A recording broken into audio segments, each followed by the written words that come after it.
I've been waiting like 8 years for this. This thing better be awesome. Let's play it. I waited 8 years for that. I waited 8 years for that video. I have no idea what to think about that video. So what I did was I brought in some other people. I brought in Matt Sparks, brought in Brett Zingler, and most importantly, I brought in Cole May, because Cole May is a newer searcher. He's post Expedition Unknown. He doesn't know about a lot of the history that was caused by this documentary. So I guess the first person I want to ask is, Cole, what did you think about this documentary? I mean, it's got a lot in it. And it was filmed really well. I thought, like, you could tell he put a lot of effort into how he pieced it all together. And he was very careful to organize thoughts and narratives, if you will, careful in a very careful order. The first thing I noticed out of it, though, that I had a laugh, like, I kind of thought I was in for something when I saw Bryon Preiss on the screen, and because that was like one of the first frames you see in it, and I thought, I hope that's not an indication for the rest of the film, right? And luckily it really wasn't. It was just a simple slip of the typing. Wait, did I miss something? They called him Bryon Preiss? It said Bryon. Right on the screen, in one of the things, it said Bryon, Bryon Preiss. Byron. And it's like one of the first frames you see on the movie. No, Bryon, George. That's Bryon. Bryon. Holy shit. Holy Mount Bryon. That's the first thing I saw. Okay, I have to go back and look at that. Yeah, I'm changing my perspective then. I didn't even notice that. Didn't do a thing for me. Okay. Okay. God, I hope that wasn't the title screen. It's very, very close to the start. Yeah. So why don't we do this? While you verify that, George. I sent a screenshot to the group. Did I just miss it? I screenshotted it and sent it to the chat. Go into the messenger chat and look in the group media. Wait. I gotta go. Hang on. I'm doing my grades here. Hang on. I gotta get to. All right. Did I just ruin the podcast? Oh my God. No. Hang on. Wait, when did you put it to the chat? That's the wrong thing. The night I watched the show, like the day you sent me the link. Oh my God. That can't be correct. That can't. You're making this up, Cole. I'm not making it up. You're making this up, dude. I'm gonna look in the thing myself. Hang on. He can't. BRY. He can't. It's right there, man. I'm looking at the screenshot. Video. Here's up. Yep, that's exactly what it says. Is it the title? It is. Yeah. You got some eyeballs. Oh my God, they misspelled the title? I didn't even catch it. You guys didn't notice that. I totally missed it too. No, I wasn't paying that good of attention. I've seen it a couple times, so I totally missed that all the way through. And you know what? I read your post and I went, yeah, that's true. I didn't get what you were saying. But yeah, I didn't even read your post. That's how no big bad I am. Damn it. Got me. Okay, well, take two. I gotta see this for myself. I'm almost at the title screen. I don't wanna. Oh my God, guys, this is it. Oh my God, they did! Holy shit! They misspelled his name in the title. Do we need to do this podcast? Now, to be fair, I constantly misspell Price on any of the boards. Byron. You're not making a documentary that you spent a ton of money and incorporated 50 people into. Chris Wait, there was money Preacher. spent on this? Oh my God. Yeah. That's why they had trouble. Yeah. Okay. I get what you're saying. Chris Preacher is the most anal person when it comes to details that I know. And he pointed out that Ben's name is misspelled in the credits. He's credited as Bob Mason. Yeah. I saw that. I cannot believe they In the misspelled the credits, title of their own movie. I don't know, How did no one guys. catch that? How are we gonna get this approved for publishing? I don't care right now. Like it is what it is, man. That's you rad. misspelled the name of your own movie. Oh my God, it does say Bryon Preiss. This is a good time for me to get a beer. Give me 2 seconds. Bring one for us. So Cole, Yeah. You were saying about how they put a lot of thought into the details and the narrative and story. I guess I take a bunch of that back. So okay, so if we're just being honest, I didn't like this documentary, and I didn't like it for the exact opposite reasons that you said, Cole. I didn't think they put enough time and effort, and I thought like it was confusing. But or at least I thought it would be confusing to a new member, but it wasn't confusing to you. You followed through. You followed through the story. You followed through everything. Yeah.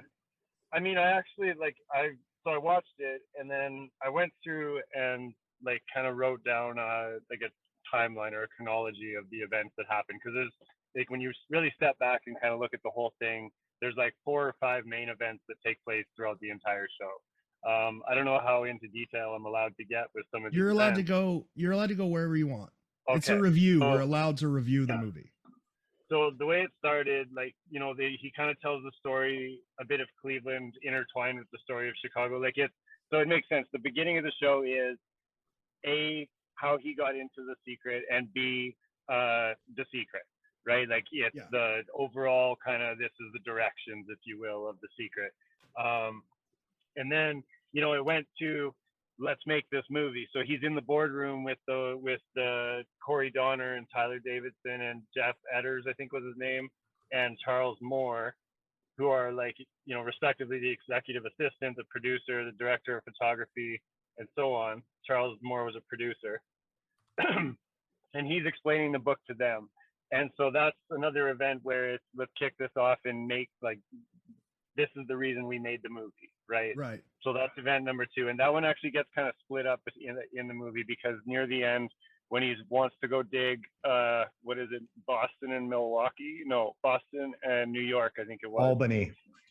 Yeah, well, we'll get to that in a second. But so they have another board meeting where he's told he's only allowed to do 1 dig out of the 2 that he wanted to get or whatever, right? And so that event of the board meeting kind of gets split up into 2 things. Right. Shortly after the first board meeting, we meet the Preiss family. We meet Blair Preiss and Sandy. And the thing that stuck out with me, you know, with talking to Blair and with Sandy and them, like if you know kind of at all how the game has been working community-wise, everything that they say is kind of predictable and kind of just empty in a sense. You know what I mean? Like, of course, they're going to tell you that they kind of know because they have more of a connection to their dad. But at the same time, they're going to walk around series with Andy Abrams and stuff. And, you know, I want to say that it looked like they were pretending a lot, the Preiss sisters, when they were out with Andy and James. There was quite a bit of acting, it seemed. And, you know, like when I said that the ideas and stuff were put together in a careful fashion, that doesn't necessarily mean I thought that they were good. I just thought that it was put together in a succinct fashion. It was front to back. This is the mission we had, and we filmed it. He's telling a story, right? And I thought the story was, look, if you're coming in from a fresh point of view and you're watching a documentary on TV that you happen into at, at midnight and you never heard of The Secret. I thought he threaded together a nice narrative. Well, yeah. So I completely disagree with that. Okay. So let's go back and let's take, because the boardroom scene is one scene and it's split up. One's at the first part of the movie and one's part of the last part of the movie, right? Right. But it's one scene. Right. And that's what tells what they're trying to do. So in order for the people who are watching this to get an idea, like to me, and I could be wrong, and this could just be insulting, but imagine every friend that you have that's like an accountant or like just has the most boring job, like a secretary, like a non-exciting job, sitting at a table talking about one of the most exciting things, talking about a treasure hunt. Like they have no excitement in their voice. They're just, that's really cool. And then James Renner says that the community's figured out most of this stuff. The only thing that they haven't, that they figured out the cities for most of these paintings, but the only one they haven't figured out is the cover. And that's the one they want to go after. Right. Mm-hmm. And they have a little discussion about where the cover's located. They end up on Boston or Albany, New York for some reason. Yeah. And then like they're like, okay, we're going to go after Boston. And then a little bit later in the scene, they're like, we don't have any money. We can't go to Boston. Let's just go to San Francisco. Like the whole plot of it doesn't, and then at the end, James Renner's like, I'm just going to go to every city. It doesn't make any sense to me. Well, right. He goes, okay, so we can only pick Boston or San Francisco, right? I'm presuming they're in Ohio, right? Isn't that where Renner's from? Right. Yeah, I think so. Wouldn't the cheaper trip be to Boston because you could like drive there rather than all the way out to San Francisco? So I'm not sure why the money guy, Tyler maybe or something like that, chose San Francisco, because it sounds like a lot more eating of the budget if you only had one place. But remember, Renner, instead of listening to that, goes to Boston, then he goes to Roanoke. Right. Yeah. And just on his own. Wait. So right. The preface, the part before the titles and everything, it starts in San Francisco. Yeah. Mm-hmm. That's the ending of the movie is in the beginning of the movie. Yeah. So exactly. It's Pulp Fiction. Right. Well, but I'm also thinking they had a San Francisco solution that they hadn't been talking about to anybody up to that point, and they were one way or the other going to go explore that one. Yeah. Well, we'll get to that. Okay. Matt, I want, as an older member who's been around and sort of long before the Renner documentary, I want to ask you this question for the record. In the Renner documentary, they said in 2014 that the community had not decided that the cover painting was the Boston painting. Is that true? I disagree with that.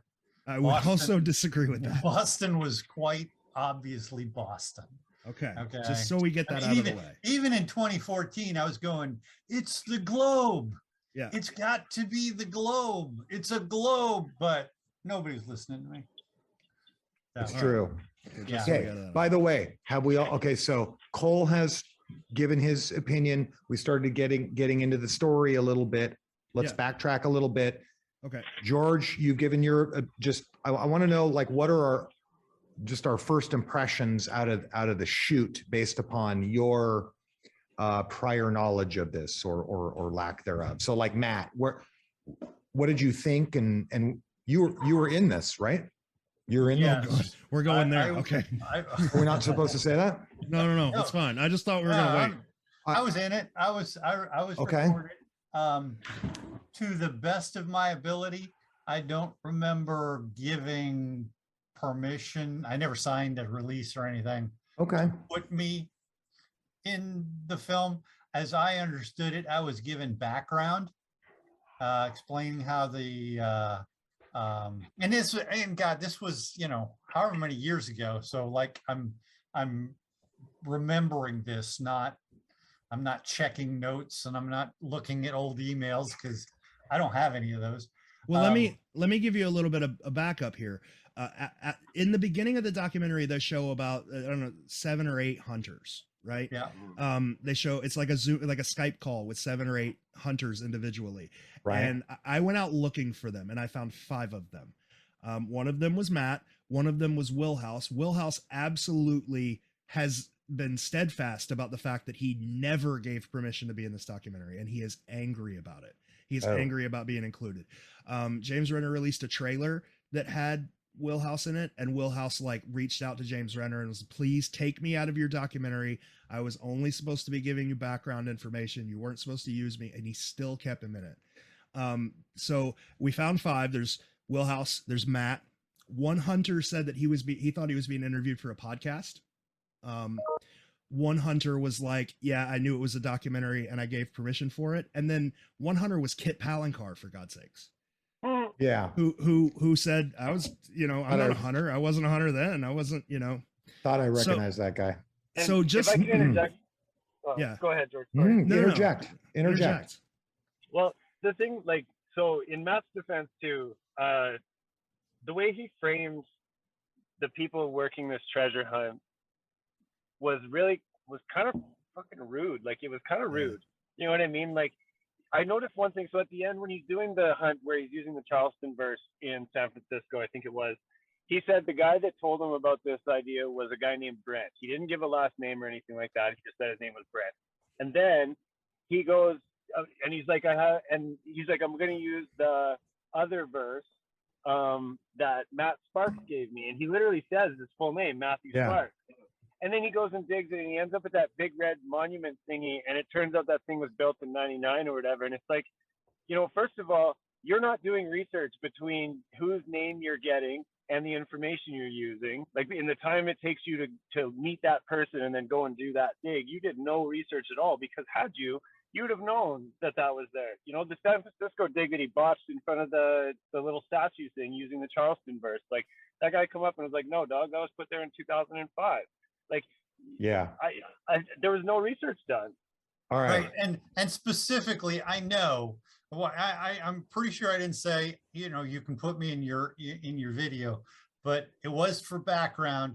And at the time, I was straight up still exploring the Legion of Honor. And I know I would have said, this is for you. Don't tell other people, please. Well, maybe, hold on real quick. So maybe, though, if he were given the opportunity to actually publish this thing, he was going to go back to the people in the video and ask them for permission. Matt, would you give him permission? At this point, I could care less. So you would have given him permission. That's probably, and time heals all wounds. You probably wouldn't care anymore. At the time, though, I was actively searching that area. I would not have I would have not given permission then. Well, now it's not there, so you're okay with it. Yeah. Yes. I'm just kidding. Go for it. Okay. If I can, one thing, like, this movie might not have been put together really well, but we can't. I think we should get ahead of this before we get too deep. That we shouldn't imply that absolutely nothing good came from this, because there's some things in there that really could turn the hunt in a weird direction, like a positive weird direction maybe. But like, there's some stuff in there from the prices and stuff that are, heavy implications, right? So like, a lot of this stuff, and I'm starting to really pick up on why there was what you call drama and stuff involved in making this movie and stuff. But, there is still stuff to be found in it. I kind of thought it was the story of every one of us, in a sense, right, that's ever wanted, or that's ever gone and dug and found nothing, or found something even, right? Like, it's kind of an every man's tale, every key searcher's tale kind of thing, right? Yeah. And at the end, he ends it in a cool way. He's just walking down the road with his little boy and talking to him. I thought the ending was really cute. That was awesome. Okay. I'm going to back up something that you said, and then I'm going to take a big step back. So Cole, you said that he was kind of dissing people, kind of like intentionally. Okay.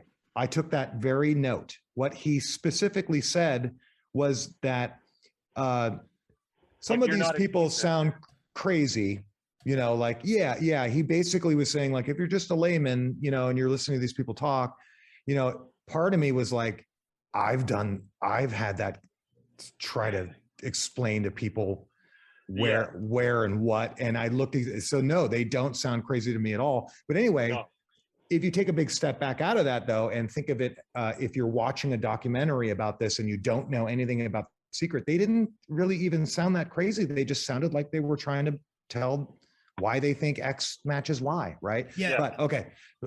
Yes, I think go ahead. I think he was just trying to be playful. Like, I think he was trying to be documentary playful, but he's not, I don't want this to be an insult to him, but he's not charismatic enough to insult people in a playful way like that, where you just get it's being playful. Right. Fair enough. And he didn't he didn't bring the playful point home enough. It was like it seemed to me just like he was just being a dick for a second. When you poke fun at people, you have to do it tongue in cheek. We all know that because we all do it all the time, right? It's always we're halfway in the tub and halfway out of the tub, right? We're with the person and we're making fun of the person. Like there's a way to do it. But let me say that I don't know if anybody knows who James Renner is, but for the record, let's talk about who he is. So he is a journalist from Ohio with lots of experience in true crime. Now, I know him really well. I've never met him or talked to him or communicated with him like a couple of the people in this podcast, but I know him really well for his work with Amy Mihailovich, the book he wrote about her, which was a sad true crime story from I think the 70s, and also Maura Murray. So he has kind of a reputation that he's built through his kind of hard-hitting, pretty aggressive style of journalism. This is probably his first documentary, right? And he had to go out and get it funded. So he had to bend to what the documentary people wanted to do. So I'm just trying to defend it a little bit and say like for the first go at this. And the other thing that I did is I took my secret hat off and I pretended that I was watching a documentary that I stumbled into because I like puzzles and stuff and mysteries and things at like midnight, you know what I mean? And I just watched it like with shed all of my preconceived notions and biases and things that I think that I know about it. And I actually kind of enjoyed it. And you know what? After watching it, I probably would have gone out and bought the book immediately. And so, if this documentary were to be released, I think that they would probably sell a ton of books. Probably. Which would go to, who, Colby, right? Yeah, definitely not Bryon Preiss. Not Bryon Preiss. Well, maybe Bryon Preiss is involved. Byron Preiss is certainly not involved anymore. It's a anymore. secret, though. Yeah. And I just want to say, any issues I got with this documentary are, my communications with him, not the documentary. I was, going for the time, the special effects or the production values in this thing, the cuts, the animations, the fly-ins, whatever, they were great. Yeah. And for the time, it probably would have been like, wow, this is good. So. Yeah. When I watched the show too, like you, Brett, I was watching it kind of with the one eye being a person that's never heard of The Secret, right? And one that has, but the one that has, I had to rewind to pre-Boston, right? Like, because this was 2014 and Boston was 2019, so there's a pretty big gap between those being found. So after I was done watching the movie, I was writing out like a final thoughts kind of thing, and it was kind of tricky because I want to judge it as a guy that's looking at the game and has been for a few years kind of thing. But I also want to see it kind of non-biased, but just ignorant to it. You know what I mean? Like I've never seen this before. And you're right. Like as a documentary, it entertains me. I'll never get sick of listening to Brian Zinn or Andy Abrams speak. Right. Yeah. That Gazarowski, the guy that was with Rob,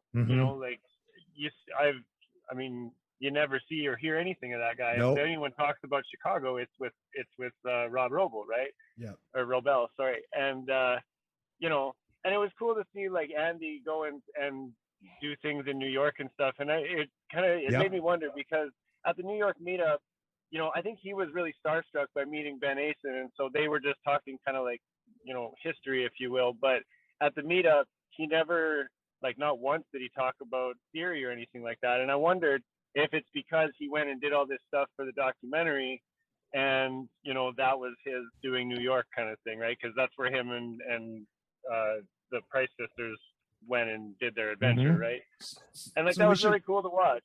Yeah, we should probably talk about that. Like, they dug in Prospect. Well, they didn't dig. I don't think it showed them digging. They were just looking. But, yeah, they were looking in Prospect Park. They pointed out a bunch of old clues, like the shape of the lady in the painting matches the shape of the park, that kind of stuff. And he was digging with Kara and Blair and James Renner. Going back to that, so I think it's important to tell people what's in this documentary, because I don't think they'll ever be able to see it. Like, I don't think this documentary will ever come out. Right. Going back, they interviewed Bryon Zen, which he didn't really say anything new. They interviewed Andy, they interviewed Rob and Eric. They both basically said the same thing. And then they interviewed Kara and Blair. Was there anything in the interview with Kara and Blair that you thought was not interesting, but helpful to the hunt? Yeah. I guess it's kind of speculation in a sense, but the thing that stuck out with me the most about when he was talking to Blair was, so she's telling the story of being Byron Preiss's daughter.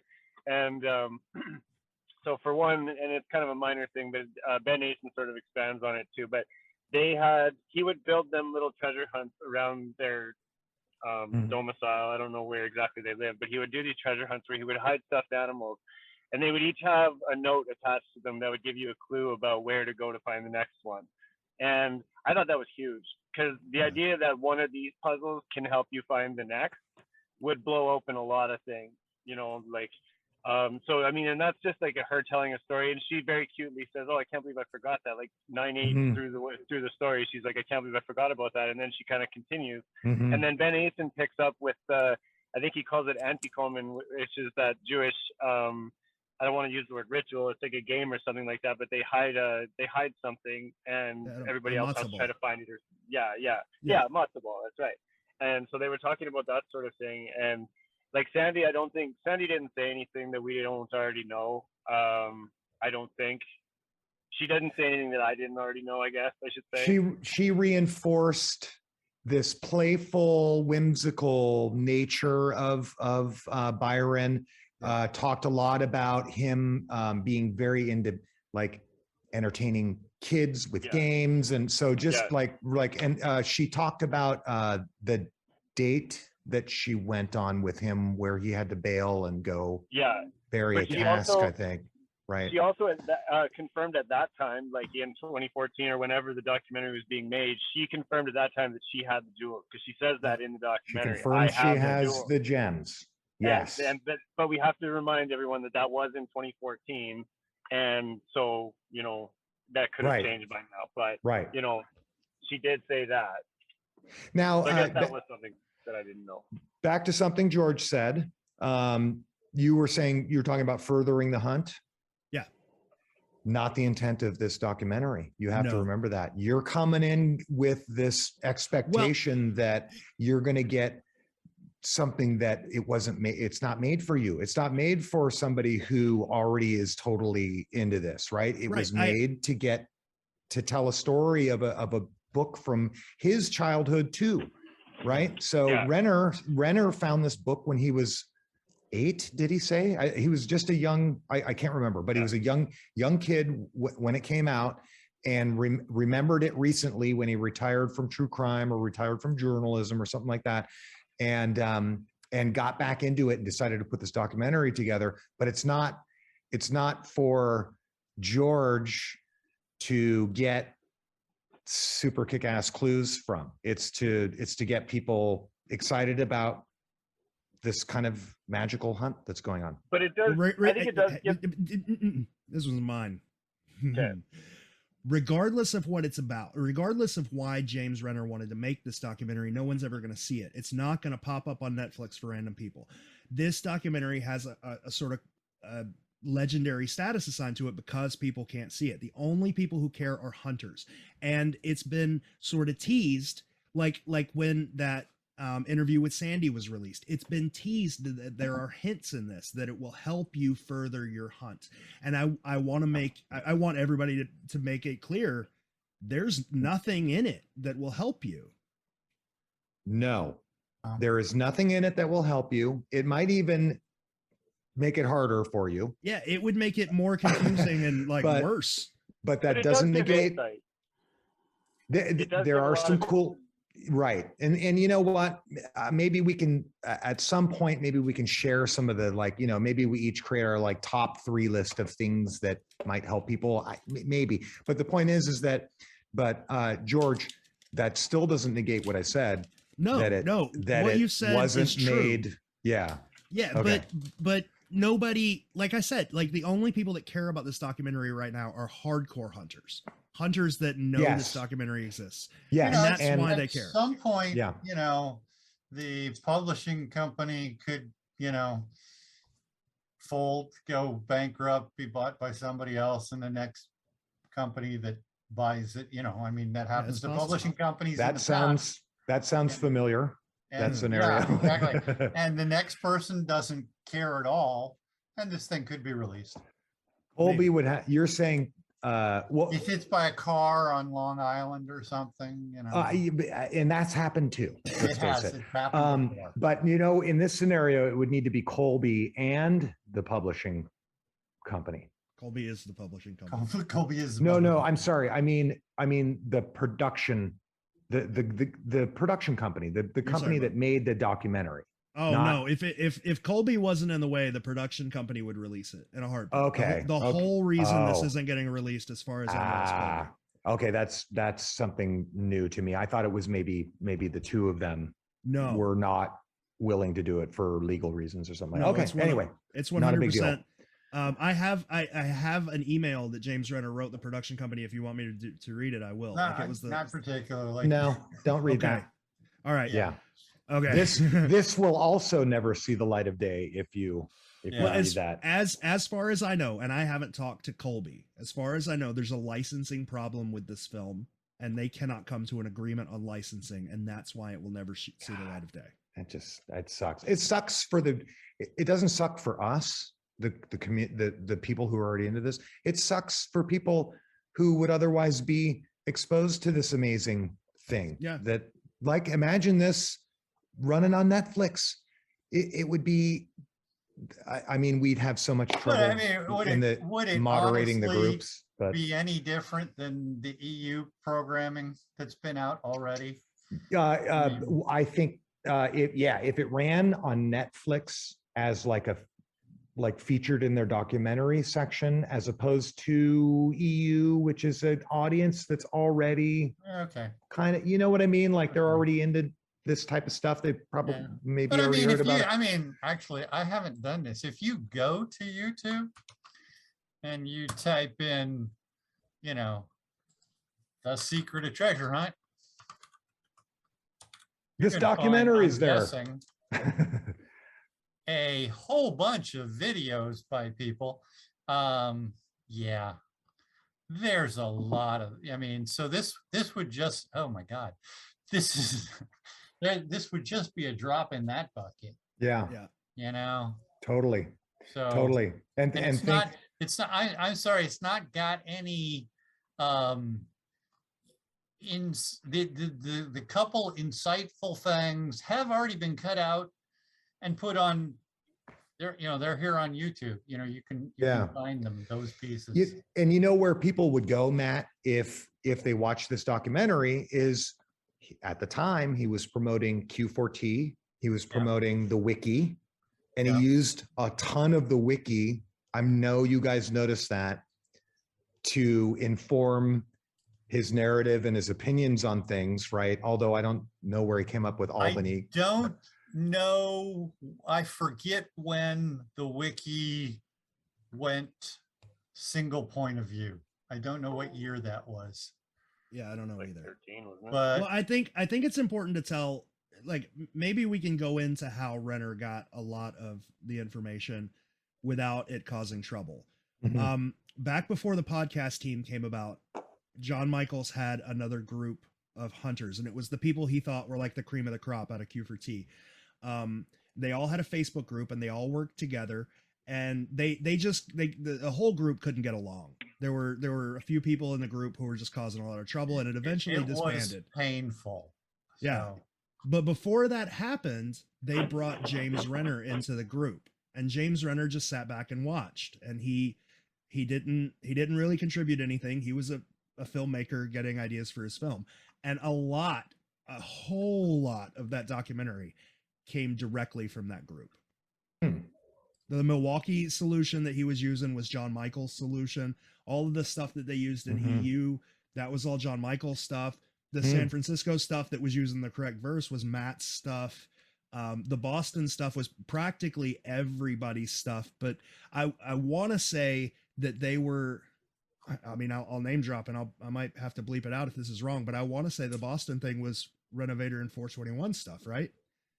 No, I'm sorry. The Boston part. I mean, it was fairly. No, I mean, Renovator 421, as far as I remember, they can correct me if I'm wrong, but their stuff was north along the waterfront, yes, but not around by that park.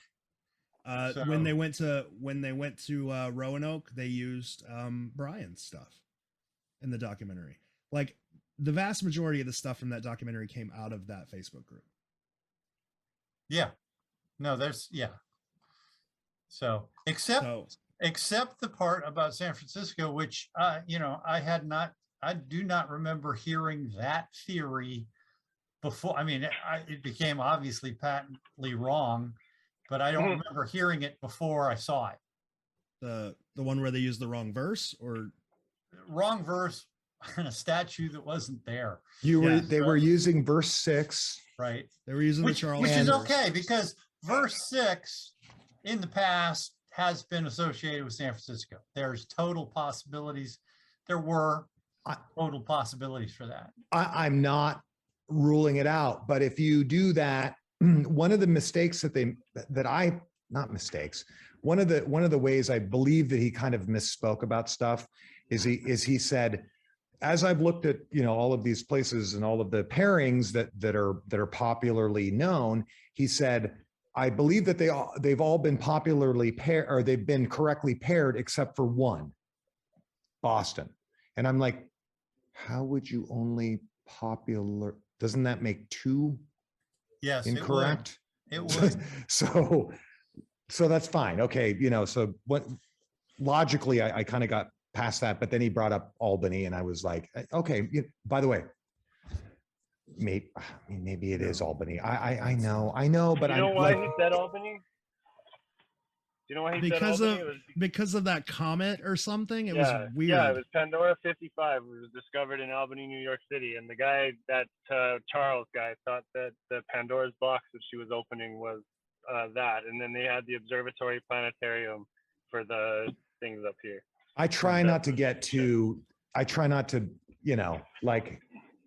anyway, the point is that the misspelling was a precursor to there's a handful of kind of major things. And then they also dug in San Francisco at a statue where they were called out on the year that the statue was put in live in the documentary. By the guy who commissioned the statue. He walks out while they're digging it, and they have to explain. He's like, dude, why are you guys digging in my yard? Or whatever he said. I don't know how it all happened. He goes, well, no, that's from 2005. So there was a lot of that too, Cole, to your point, where you learn the value of research. They didn't do their homework. That's exactly right. And to find out when you're already in San Francisco at the Legion of Honor, that Matt, the sculpture I'm talking about, the metal sculpture, to find out that while you're already in San Francisco is from way after, that's from like the 90s. I could have told him that at that point. I know, that's what I'm saying. That was like one of the first things we learned about that area. So I go back to like, okay, we only have this little bit of money let's either go, and we can't go to Boston, so let's go to San Francisco. And then they go out there and they haven't done any of their homework, and they're like wasting their money. And they're basically taking what I thought was a lot like they were talking about your solution, Matt. It sounded very familiar to me. It was straight up mine. Well, and the way he framed it too, like he made Matt sound like a complete fucking nut job. Like they went to that place, the big monument, and they, you know, like they found out that it was there, and like I don't know what year that big red thing was there, but like he explicitly says we're going to use the idea that Matt Sparks said and use what we know as the correct verse, and then they get there and they're like, you know, like how stupid is this kind of thing. Like they didn't really say that, but that just was the way that they kind of like when they're standing there next to that statue. I was kind of like, you know, as a friend of Matt, I was kind of like, you know, how dare you do that to him? You know what I mean? Like Matt Sparks is literally, I think, and correct me if I'm wrong, and I hope I am, but I'm pretty sure Matt is the only one that gets named all the way through. You know what I mean? Like he's the only one whose full name gets said as a digger, not a person that's explicitly involved in the movie, but he's just like, he's not a character in the show like Rob Robel or even Brian Zinn, but they straight up name him, and then they go and they fail their dig. And the way that it was put together, it made Matt look really stupid. I want to try this last spot. This is where Mr. Sparks thinks that it might be. And I felt bad for him. And to your point, if they had looked at the history of that spot, that red thing wasn't there back then, but you know what was? A giant fucking pole. And a pole. Yeah. A giant flagpole. Yep. There's like a little pond in the pole. We'd ruled out also that it had been gone to earlier. So, you know, that's what it is. It's, well, mad respect to you, Matt. And, you know, and you know, with defending Renner a little bit, he doesn't know that you're like synonymous with The Secret. Yeah.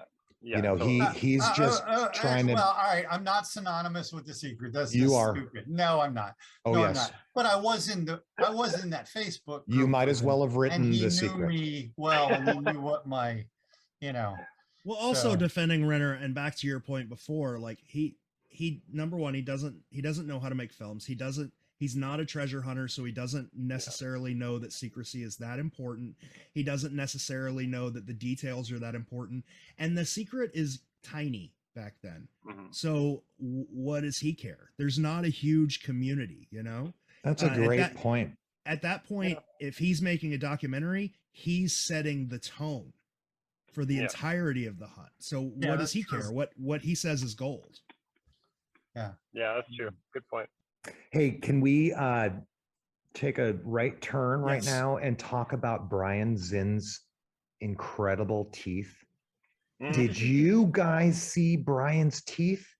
Yeah, they're very, very white. In the St. Augustine sunshine, they near the Fountain like of Youth. Shorts. They sparkle like the Fountain of Youth. I mean, his teeth. That dude he's one put together gentleman. Yeah. I don't have a man crush or anything, but that St. Augustine dig, like probably the thing that stands out to me the most was the size of that friggin' hole that they dug in that corner. Oh, that Renner didn't help with. Did you notice that? No, everybody else was digging except for And then Renner. they still had the gall to play that little prank, which of course you saw coming. Like if you're watching this from the perspective of a guy that's in the hunt, you knew this was coming, especially the very beginning one too, right? Like if you found the cast, there's no way you're putting that at the start of your movie. You know what I mean? Like that's that's throwing your audience out the door as soon as they walk in it, right?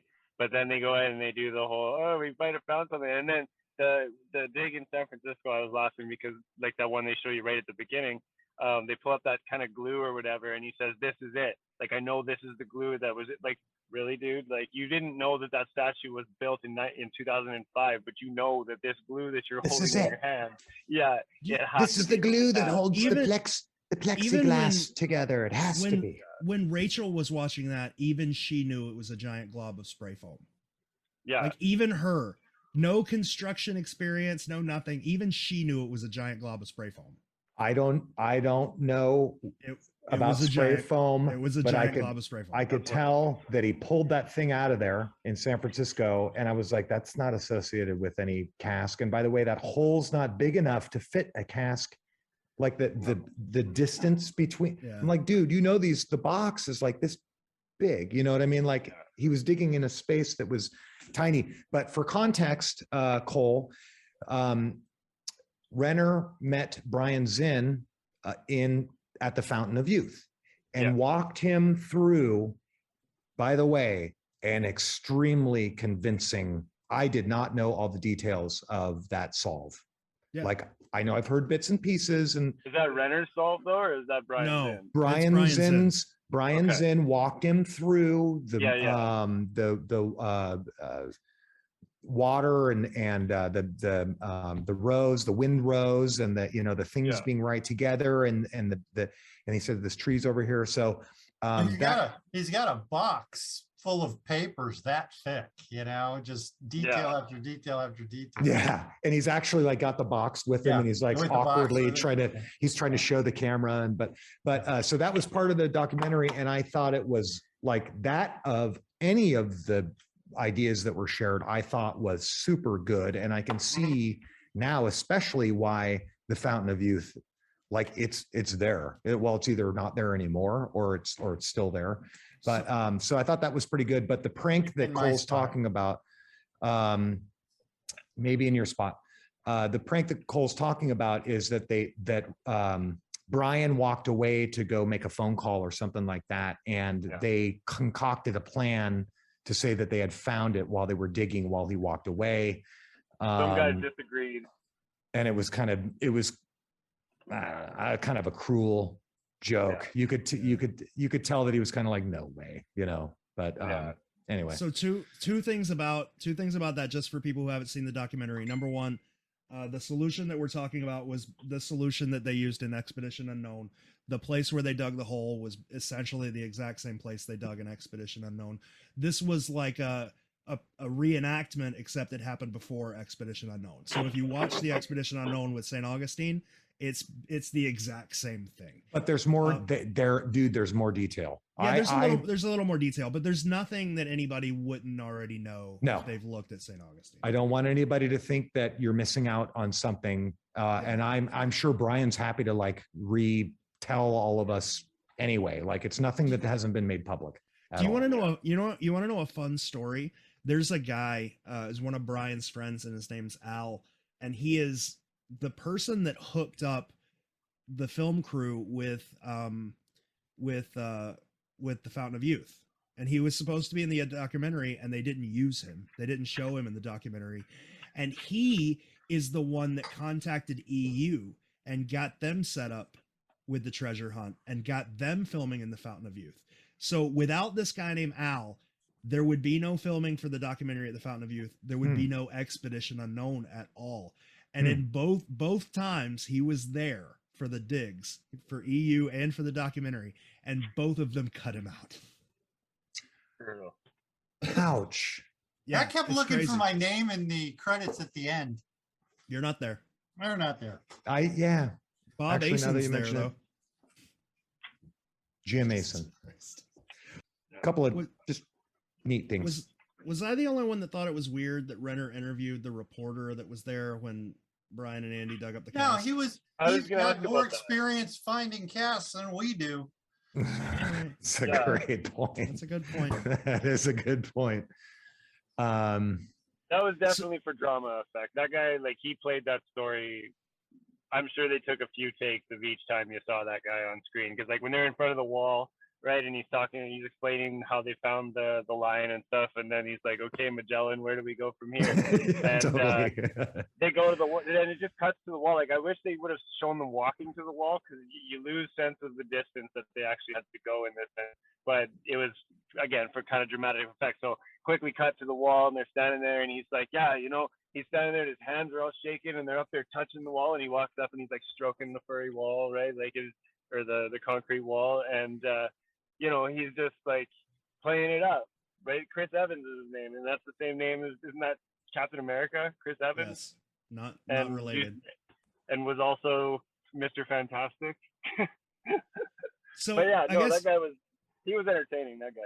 I guess we should go through the different interviews just so people know what was there. So like they interviewed John Palancar, and he didn't say a whole lot except I missed my friend Byron, and I was contracted to do this book, and that's about all he says. Yeah. He also said he got nudes. He was Yeah. worried about getting nudes because people were sending him like a litany of stuff, and he was like, I don't know if ladies want to show me stuff, but or something along those lines. I shouldn't misquote him, but he was like, I'm happily married. Yeah, he said he was getting bribed for clues by females. Well, who knows who was sending him these pictures? Didn't have to be females, but pictures of females. Could have been George, probably Matt though. You guys have often wondered. You guys have often wondered how I became friends with John. That's how. There's some News works, man. going on. So he got bribed, or so has there's attempted bribes. There's an interview with Ben Asen. Ben Asen reiterates that he thinks it's in Coney Island, but he doesn't say anything he hasn't said in any of his other interviews. They interview Sandy. She says she has the gems. She does not say where they were on a date. Like it's obvious at some point in her interview, she does say where she was on the date where he buried the cask, but that was cut out of the documentary. Well, she said book convention. I think it was book convention is what she had said. She did. Yeah. Which would be Chicago. That's which would be Chicago. Lean that over towards Chicago. That's And Ben Asen said that he thought it would be closer to Byron's home, but on an island. Closer to Byron's home than Prospect Park, but still on an island. And he said, I will leave it at that. Right. But then he goes on to say how much Byron loved Coney Island and how exactly. Like he reiterates everything he's ever said about Coney Island. Yeah. The daughters have a pretty moving interview, but it's mainly just about how much they miss their father and their memories with their father. Yeah, I thought it was a nice tie-in with the two of them, and I thought you can see the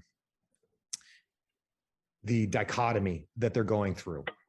Yeah, they love it. They love this hunt. I love the every story. moment reminds them of their father's passing. You know? I love the story Kara tells where she's like, after my father died, my first thought was who's going to do my homework. Because like when you just say it like that, it sounds so disrespectful. But in the moment, it was like, it shows you how they processed it as humans. And like, you see what I'm saying? Yeah. It was a very endearing story. Yeah. And they, something that I noticed kind of come out, and I don't know if it was even I don't think it was intentional. It's just something that I surmised kind of after hearing her say it. But at one point they were talking about how brilliant Byron was, and they were talking kind of about the puzzles and how difficult they were. And Ben Asen says, if Byron wanted to make it easy, he would have made it easy. And I think he maybe had it in mind that they weren't going to be found. And then they cut to her, Blair, and she says he was brilliant, and to paraphrase, basically thought that the puzzles were way easier than they obviously were. And we in the community think, like, because we've heard that before too, that he thought they were going to be found within a year or something like that. And in our collective mind, the hive mind or whatever, we translated that into these puzzles aren't as hard as we're making them out to be, or Byron thought they were easy, so they got to be easy. But when you watch the documentary and she talks about this, she says, of course, in so many words, she basically says, of course he thought they were going to be easier. He made them, right? Like, so if he ever said these should be found, like, I think these will be found really easily, well, of course he's going to think that way. He made these puzzles, right? But she says straight up, I think it was meant to be a bit of a brain buster. Like, these are not meant to be easy puzzles by any stretch of the word. But for a long time, the community has kind of always thought that, it should be a lot easier than we think, but that's not the case, right? Like, yeah. That was a nice perspective because I think all of us have tried to make our own puzzles before.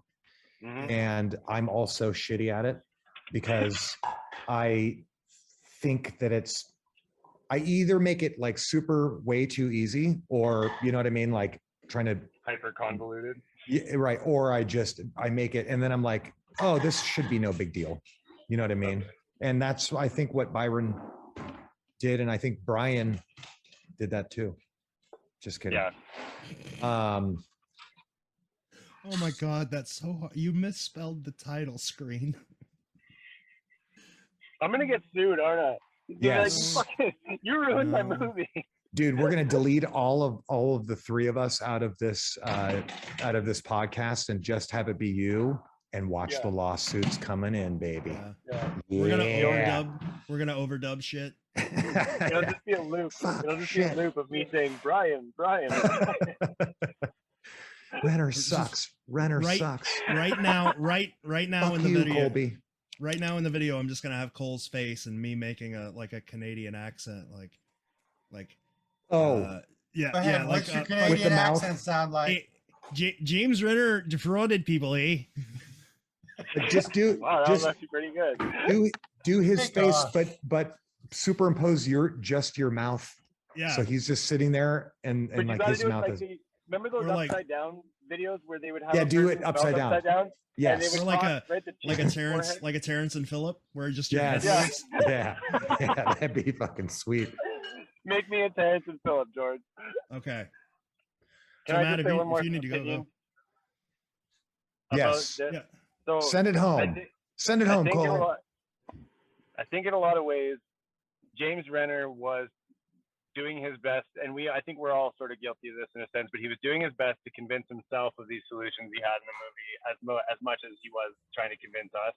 And if he'd have waited like even just 2 more years kind of thing and really dug into this community, not so much in the sense of where's everybody going to dig or anything like that, but just watch the general animus of the groups, the documentary would have been a lot more well informed, for one, and for two, he learned the value of research in making this movie, because it didn't seem like he did any. And we shouldn't fault him for doing a movie about this, because this was the next logical step after Expedition Unknown was a thing, right? So when you really think about it in the evolution of the media or the mediums that have been made around this thing, the podcast was there, and it was super popular when Expedition Unknown found The Secret, and then James Renner started to do his thing probably around the same time that Expedition Unknown was happening, like maybe working and writing. The documentary was way before Expedition Unknown. Yeah. Was it? It was made like 4 years. Yeah, 4 years. Oh, okay. Yeah. My mistake. But regardless, the movie, it had a lot that it could have drawn from, and it didn't seem to do that. It just was sort of, this is James Renner's experience with it, and here you go, right? The Secret of Byron Preiss. And that's all I have to say about that, I guess. I agree with you. I think that, and I think Renner might even agree with you too. You know what I mean? It's like he didn't have any experience doing this. I thought actually for his first one, which I assume this is his first documentary, yeah. I thought he did it pretty good. One thing I want to end with is that which of us hasn't been convinced that we have dug and actually found something in the ground like he did and George, I've been with you when both of us did that, where we were convinced we had a piece of the cask, right? So I give him a little break on thinking that he was digging up casks. I think we've all made that mistake before, but I don't know. I give it a solid B-. How about that? Let's all grade it. Sure. Okay. I'd probably agree B-. I'm Matt. George? No, it's a B or a B+. Wow. My only issue was with back behind the scenes stuff. Mm-hmm. I don't have any issue with the documentary. Gosh, if somebody had been filming me while I was digging, 10 years ago, it would be cringy to watch that too. So, this is old stuff now. So, but I don't know.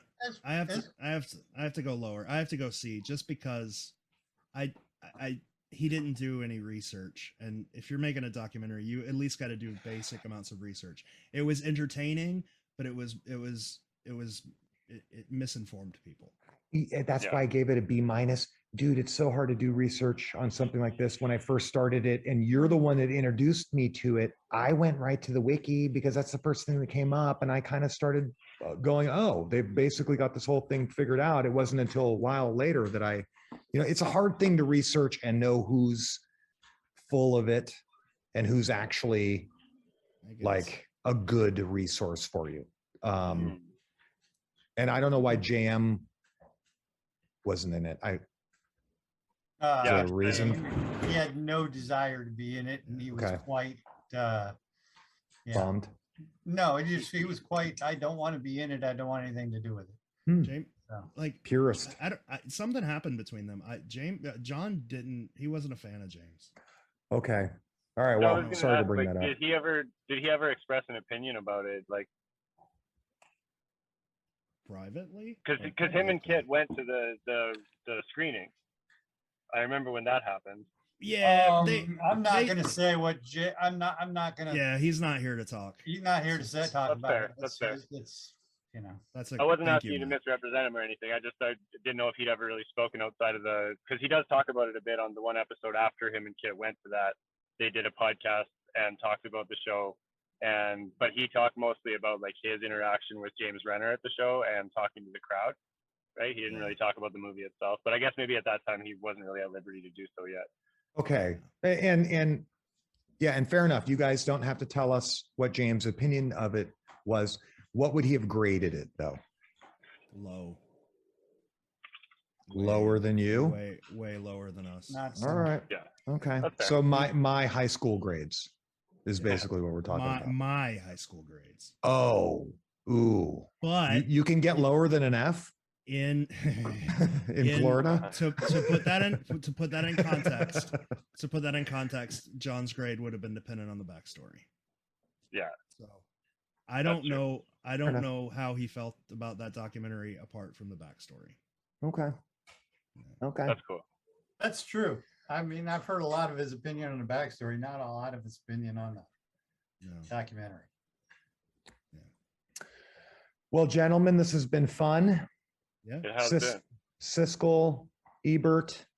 Oh, that's awesome. We should get Bryon Engelbert and Andy. Humperdinck. We should get Bryon and Andy to take a picture giving like a thumbs up or thumbs down and give it the Siskel and Egbert score. I think we need to, and if there are, we can make that a thing when the next Secret movie comes out. We can do the same thing in 2000. 420, yeah. We'll cut to the Siskel and Egbert